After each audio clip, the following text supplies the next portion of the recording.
dear community, you are so silent and still. I hate to speak into the space. So I wanted to put on the schedule this moment of practice to have some guided meditation practice. And partly it's to understand how this works so that you can carry it in your own way forward. And partly it's to focus, to guide practice in relationship to certain things. And so I'm going to begin with a little bit of explaining. So we're not necessarily doing the sitting meditation in the first part.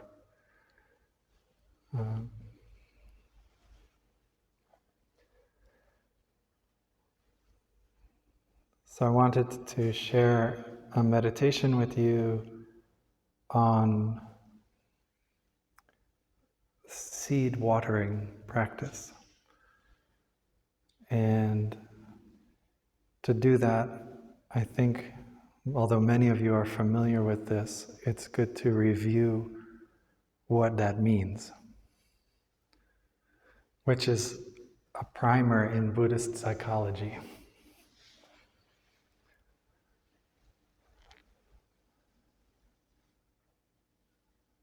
I'm going to draw on the board, but you don't necessarily have to absorb it in the moment.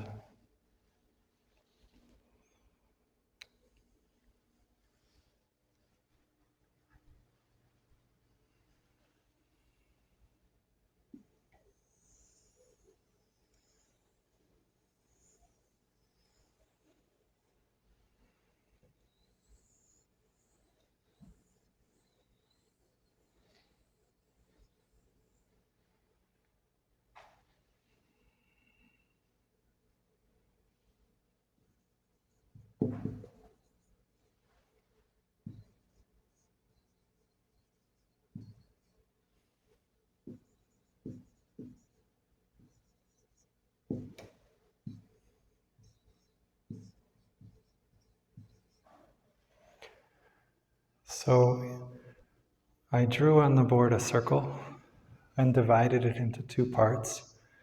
And the lower part we call alaya consciousness. Alaya means store. It's like the soil in the garden. And then the upper part is mind, manas, and mano vijnana, mind consciousness. And this is symbolizing the experience of being awake. When you wake up and you're aware of, right, you're in bed and you're waking up and suddenly you're aware of what's happening, right? You're in this space of being awake, aware of mind, what's going on in your mind. And all of our daily experiences move in this space, come into this space. There's a much more complex version of this, but this is the very simple one. So in our daily life, all kinds of things are experienced in the space of the mind. You could also call it the heart. Sometimes we call it the heart mind. But this is like the plants above the soil in the garden. Right? Alaya, the store consciousness, is full of all potentials, all potentiality. And that's what it is, it's potential. And we refer to those potentials as seeds in order to have some specificity, because raw potential is not describable. But we refer to it as a seed of something, right? So in my mind, I might experience sadness or regret or joy, right? And in Alaya consciousness, there's a possibility of that. And if the conditions are right in my daily life, that possibility manifests like a plant growing out of the soil. It manifests in mind, in the heart, in our daily life experience, in our consciousness. So another way of thinking of this is like primary consciousness and subconsciousness, unconscious space, right? Kind of like that. Alaya is the store, meaning it's the collectivity or the collection of all the possibilities, all the seeds. So there are seeds that are wholesome and seeds that are unwholesome. We talked about that earlier this morning. They're wholesome if they're helping to take us in the direction of our path of well-being, and they're unwholesome if they take us on the path of ill-being. Right? And it's not a judgment of one being better or worse or right or wrong, but just that they do different things. Right? And so when we look deeply, we see the interrelationships between these things, and it's hard, again, to distinguish between one seed and another, ultimately. Your anger in one manifestation might be very unwholesome, and when it's embraced and understood in the right way, it can be a motivating source of compassion. Right? So it depends. But the basic idea is that in the garden, in the soil of the garden of our heart-mind, there are all kinds of possibilities. So there's a possibility of unwholesome seeds like restlessness, discomfort, frustrations,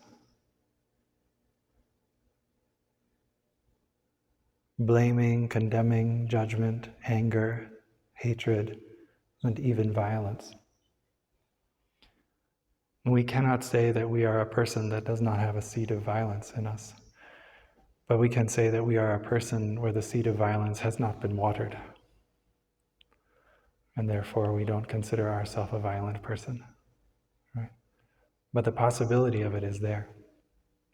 All the seeds are possible, all the manifestations. But similarly with wholesome seeds, patience and respect, loving kindness and joy, mindfulness, understanding, compassion, courage and conviction, all these kinds of things, they are also possible. And we may say at one point in our life, like, I'm not a joyful person.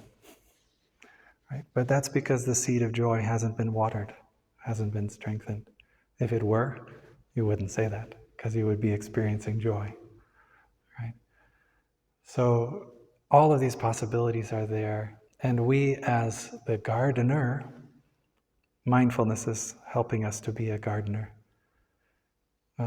Mindfulness is a kind of gardener.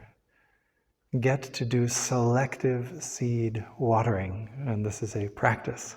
Selective seed watering, where we decide that we're going to cultivate, nourish, and strengthen wholesome seeds, and that we are going to help understand and transform and maybe keep resting quietly in our consciousness the unwholesome seeds. And that's a conscious decision that we make, and we then cultivate that pathway. Selective seed watering. Our meditation practice can be a wonderful opportunity to do this kind of selective seed watering, where we get to take in the arms of our awareness specific seeds and pay attention to them. We use other seeds to do that. So there is the seed of mindfulness, which, by the way, is a neutral seed, doesn't lean one direction or another, but it enables us to discern clearly and make a choice. So mindfulness as a seed, we wake it up by practicing conscious breathing, and we develop a zone, an energy of mindfulness in our waking consciousness, in our mind consciousness. And if that seed of mindfulness is there, then it helps us to see and recognize other seeds that might come into that space too. So I'm drawing the seed of mindfulness. And because we've been on retreat for one day already, here it is. It has appeared in the garden of our heart-mind as a flower. And it is there a little bit because we're practicing it. We're watering those seeds of mindfulness. We return again and again to our breathing. We listen to the sound of the bell. We walk. We eat. And we basically do mindfulness, and by doing it, we make it grow. So it's there. It's in our mind right now. It's in our heart. It's in our experience right now. But if someone came into the room and looked at us sharp, foul gaze and said, "Don't you do it like that." And suddenly we feel as if an arrow has struck somewhere in our heart. We feel pain, we feel embarrassment, we feel humiliation, we feel fear. Right? These seeds of suffering arise into the space. I am not choosing a particular color here out of any conscious thing. This is all subconscious manifestation. All right, so now the flower of suffering has arisen into our heart and mind space. We feel frightened, or we feel alarmed, or maybe we immediately get angry. Why is somebody telling us what to do, right? And if mindfulness were not here, and the seed of suffering is touched, it blossoms into our experience, and it is the only thing that happens. And it becomes the most important thing, and it takes over. And so we don't know that we are suffering, we're just suffering. But because mindfulness is there, when the seed of suffering is touched and rises up, manifests for us, and we are hurting, we are afraid, we are angry, when that happens, because mindfulness is there, we know that it's happened. We know that that seed has been touched. And because of that, we have a choice. We can now decide how we're going to respond. Rather than just being hurt or being angry, we can now respond to the experience of hurt and anger with something different. If we don't respond differently, the habit energy of however we learned to do this in the past will just keep doing what it does. The same thing over and over again. Maybe to escalate into self-criticism and self-hatred, and we suffer more and more, and we just need to curl into a ball and go to sleep and hopefully wake up and it'll be better, right? Or, because mindfulness is there, we choose to breathe, to wrap up that seed of suffering in the arms of our practice. Quite literally, you might actually take your arms and wrap them around your body and be communicating with yourself. Dear suffering, I feel you, I see you, I know that you have arisen in me. And right now, I want to take care of you. I want to breathe with you.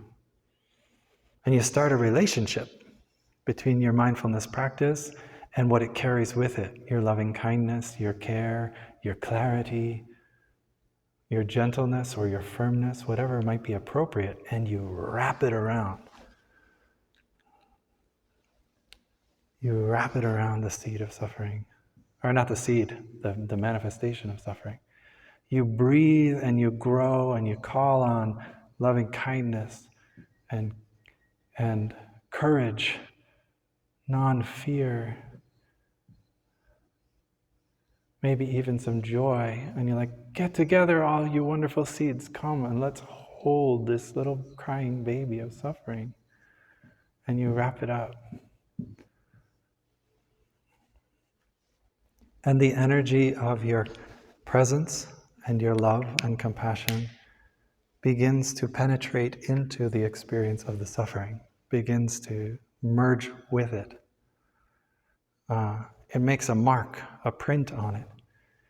In most cases, with a good embrace of breathing and kindness, and maybe even removing ourselves from the situation that was super overwhelming or stimulating or hurting us, and we protecting ourselves and taking care of that experience. In most cases, it will calm down. The urgency will lessen right away. The moment you wrap up your arms of mindfulness around your suffering, the urgency will go. Because the first bit of urgency is, hey, look here, this is bad, this is wrong, this hurts, right? But now you're looking. So it's not urgent anymore. It can relax a little. And then the merging of the two energies can happen. And after time, the seed of suffering goes back to rest, a little more quietly in store consciousness. You continue to walk and breathe and embrace, and it settles down. But it goes down changed. It goes down now with the print of your practice in it. And so the next time that stimulation happens and the seed of suffering jumps up, it comes up not just as itself, but it comes up with that print, that memory, that mark of your presence and your compassion in it.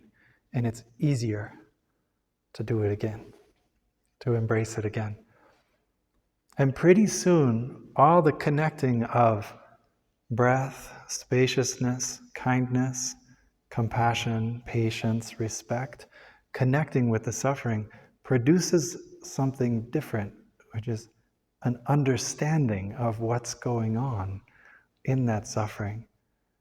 And when you understand your suffering and you understand how it came to be, you understand what its roots are, what feeds it and what doesn't feed it, and you know that, then you know what to do and what not to do to transform the situation. That is a quote from Thich Nhat Hanh. That's not mine. You know what to do and what not to do in order to transform that situation. Trust in the Dharma practice and the understanding will arise. And as the understanding arises, you can put it into action.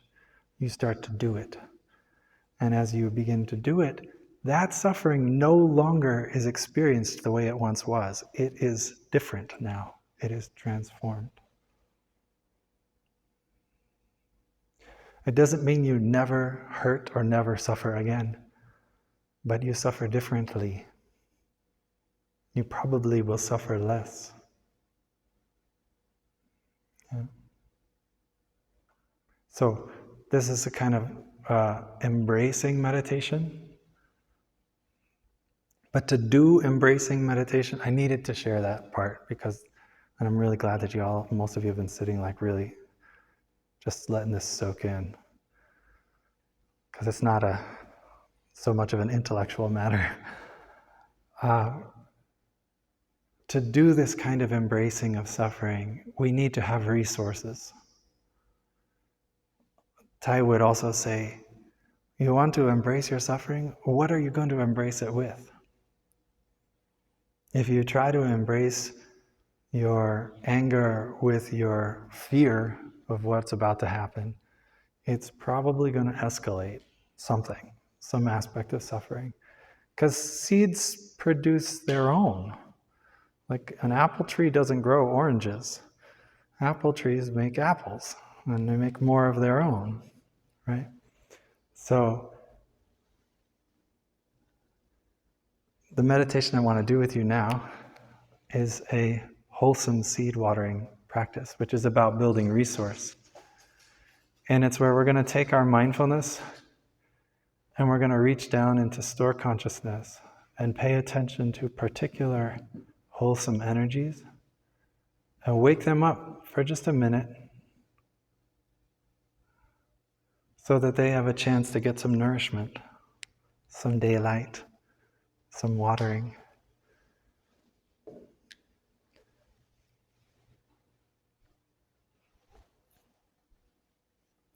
To make this exercise work, you have to be willing to use your face. I'm saying this because if you don't use your face, it's not going to really manifest. And I mean face, I mean allow your face to smile. A smile doesn't have to be a joyful smile, as you will soon see. A smile can be a patient smile, can be a kind smile, can be a compassionate smile, can be a fearless smile. Right? But it's important to get these thoughts and these intentions into the body so that they really get strong, right? And it's more or less an intellectual exercise if you don't embody it. And so the smile is the key for this meditation. Right?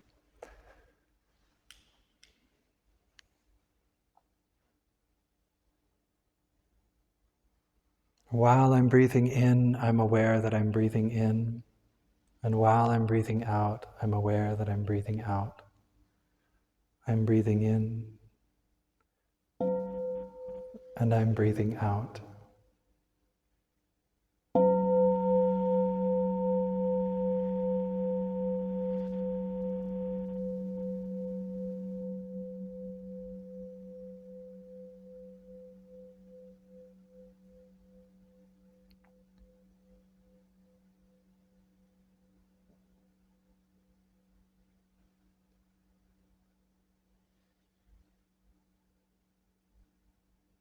As I continue to breathe in and out, I bring my awareness to my heart, my chest, my belly, this central space in my body.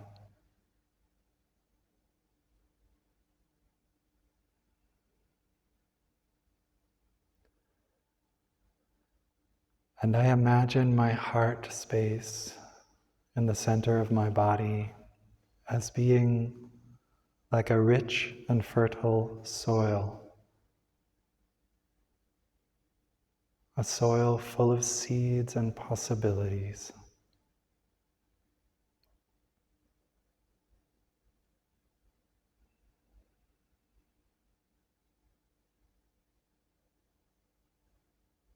And now with my next in and out breaths, I reach down with my mindfulness and I draw up from the soil in the garden of my heart the seed of peacefulness. While I'm breathing in, I am aware of the seed of peacefulness in me. And while I'm breathing out, I smile with peacefulness.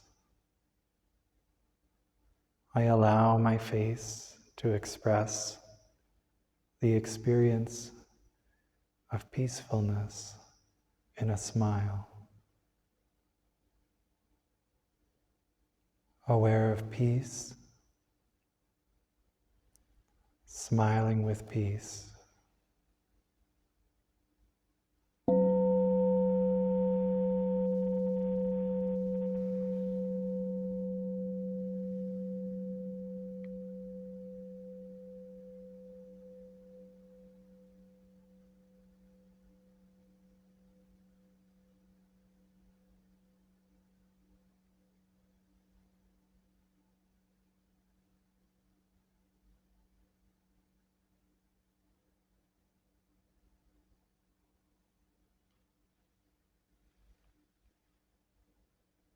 Now releasing the seed of peace, I reach down into the garden of my heart and take up the seed of patience.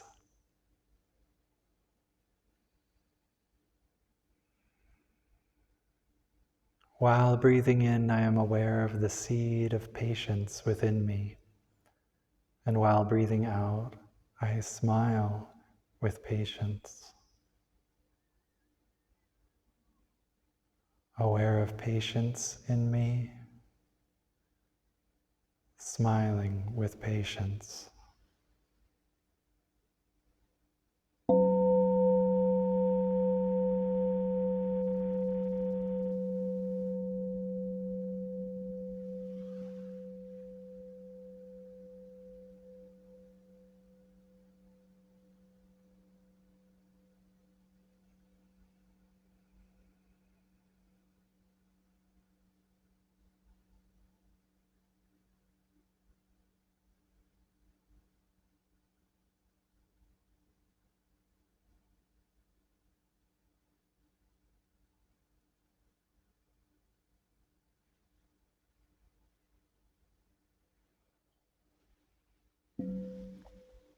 And releasing patience, I take up from the garden of my heart the seed of kindness.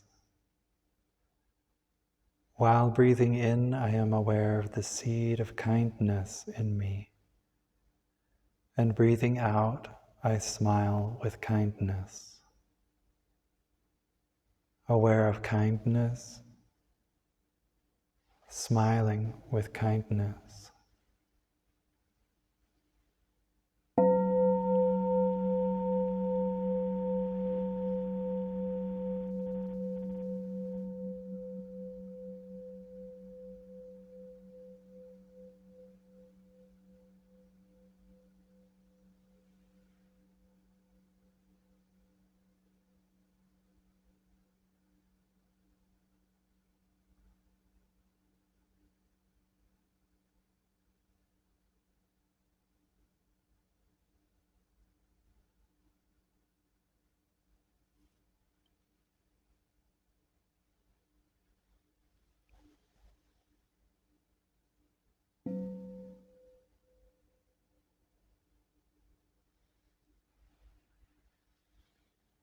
Releasing kindness, I take up the seed of joy.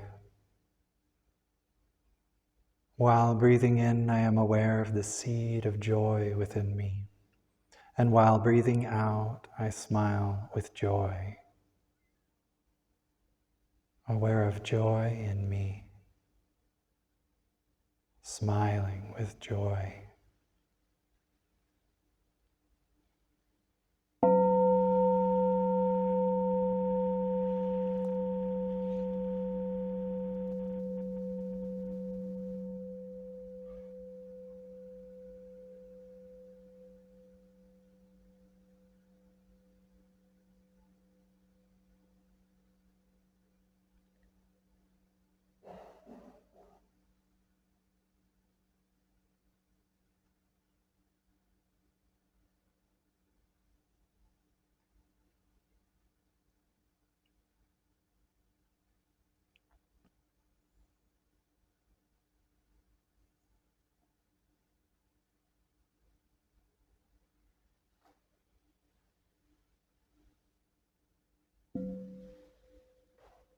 Releasing the seed of joy, I reach into my heart and take up the seed of courage. While breathing in, I am aware of the seed of courage in me. And breathing out, I smile with courage. Aware of courage in me, smiling with courage.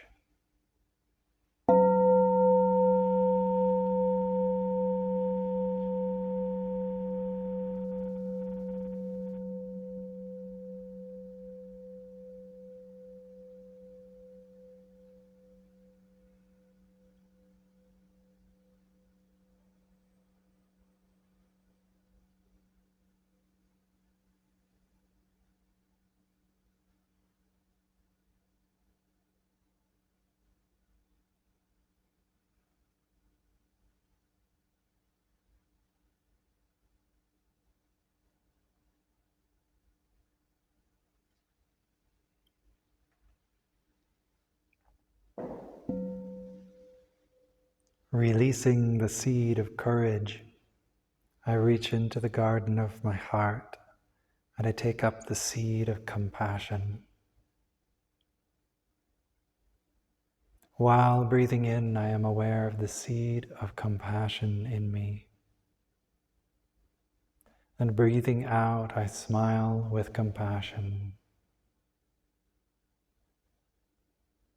Aware of compassion in me, smiling with compassion.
Please relax your posture, position, and massage your ankles and wrists if you need to.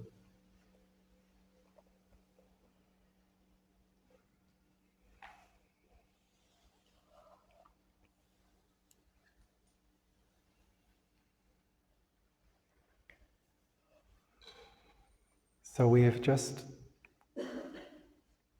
gone through 2 meditation exercises in selective seed watering. One is the embrace of a seed of suffering, right?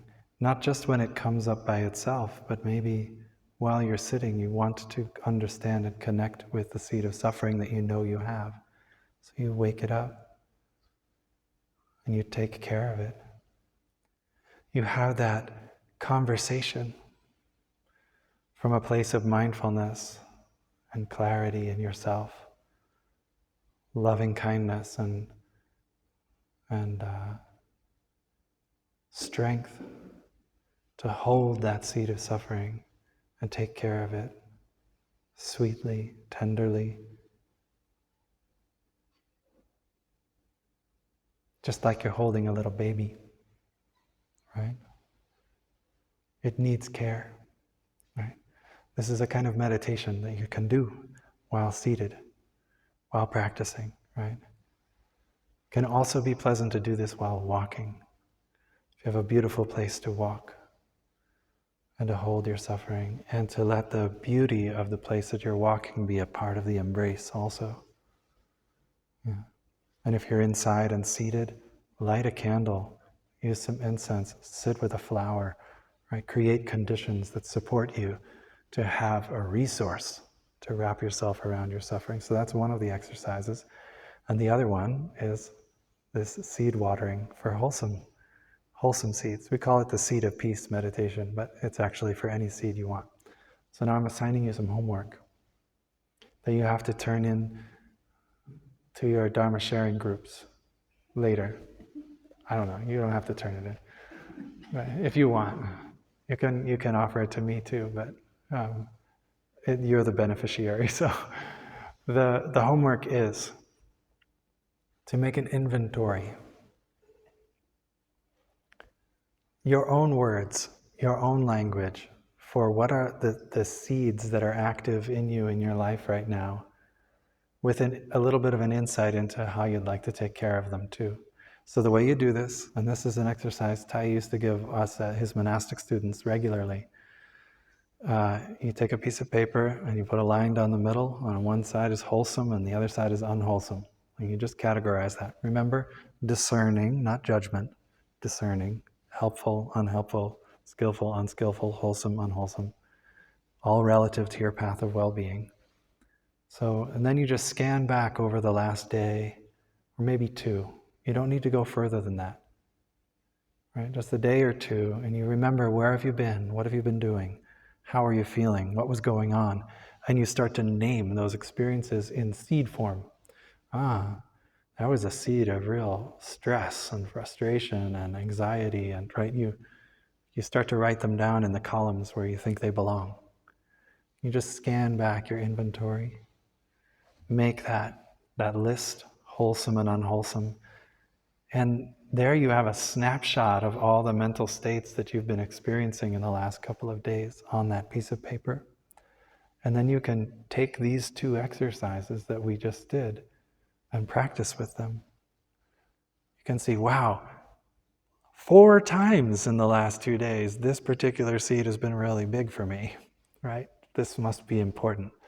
I'm going to take some time to embrace it and hold it, understand and help it get some care, the care that it needs, right?